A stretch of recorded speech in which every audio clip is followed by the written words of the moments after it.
एक लड़का अपने प्रेमिका से कहता है, देखो, अभी हमारे पास पैसे नहीं है। एक काम करो, तुम वेश्यावृत्ति का धंधा स्टार्ट कर दो, यानी कॉल गर्ल बन जाओ। लड़की जो होती है यानी प्रेमिका जो होती है, पहले से शादीशुदा होती है, एक बच्चे की माँ होती है।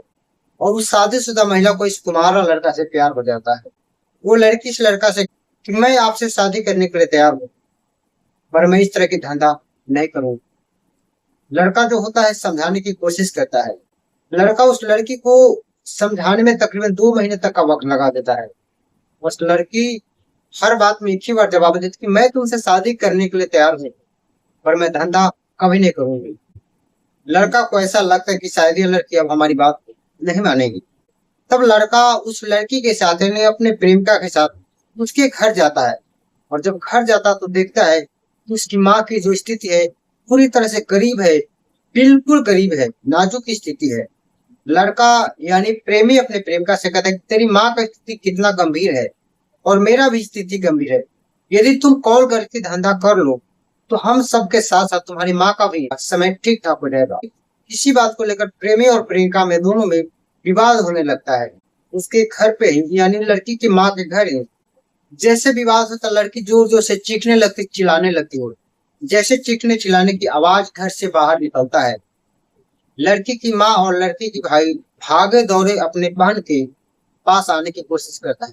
लेकिन ये जो लड़का होता है उसके माँ और भाई के ऊपर इतनी जोर से तेज धार हथियार लेकर दौड़ता है, जो उसकी माँ और उसकी भाई अपनी जान को बचाते हुए किसी तरह वहां से निकल जाता है। और कुछ ही देर बाद ये लड़का भी अपने प्रेमिका के पास से निकल जाता है। जब ये लड़का वहां से चला जाता तो लड़की की भाई और माँ लड़की के घर के यानी लड़की के पास जाकर देखता है तो लड़की मर चुकी होती है। लड़की की भाई और माँ आनन फानन में पुलिस को कॉल करती है। और जैसे पुलिस को सूचना मिलता है, पुलिस अपनी पूरी टीम के साथ घटना स्थल पर पहुंचती है और सबसे पहले डेड बॉडी को यानी सब को कब्जे में लेकर पोस्टमार्टम के लिए भेज देते हैं।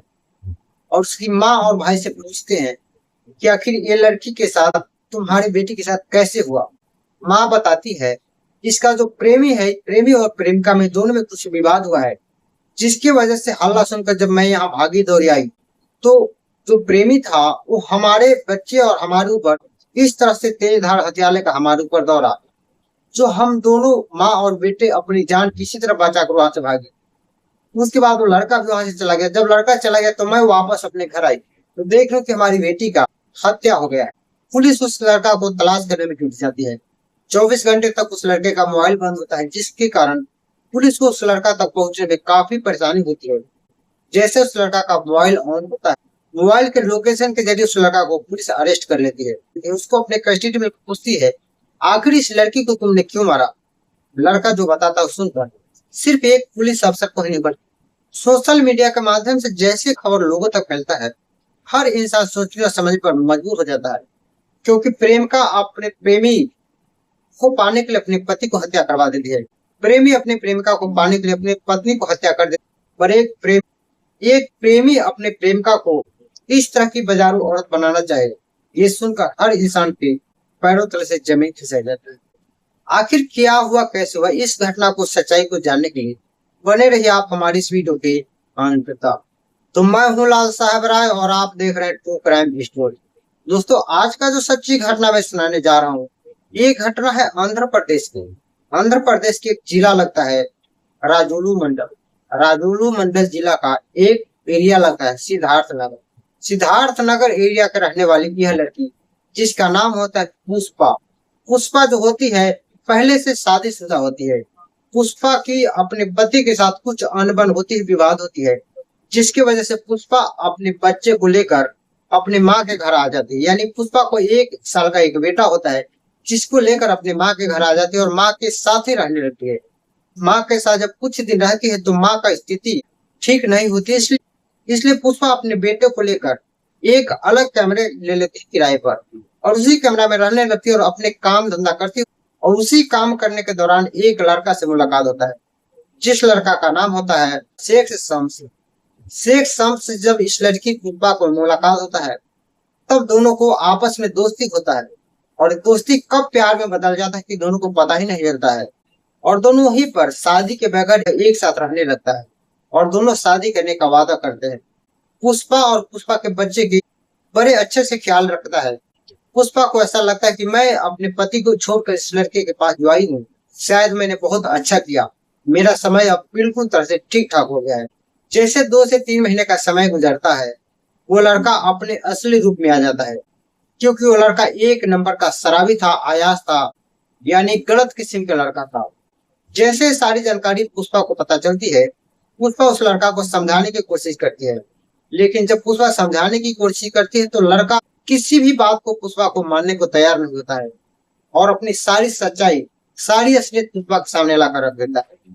पुष्पा को ऐसा लगता है कि शायद मैंने अपने पति को छोड़कर बहुत बड़ा भूल कर दी, लेकिन पुष्पा कर भी क्या सकती थी। पुष्पा के पास और कोई रास्ता नहीं था, इसलिए पुष्पा उसी अपने प्रेमी को बार बार समझाती थी, लेकिन वो लड़का किसी भी बात को समझने को तैयार नहीं था। उसके पास नशा के अलावा और कुछ दिखता नहीं था। और एक समय ऐसा आता है जब उस लड़के के पास कोई उपाय नहीं, तो कोई पैसा नहीं होता है। तब वो लड़का अपने प्रेमिका से कहता है कि देखो, मेरे पास पैसे नहीं है, तुम कॉल कर बन जाओ, यानी धंधा करो जिससे बहुत सारे पैसे आएंगे।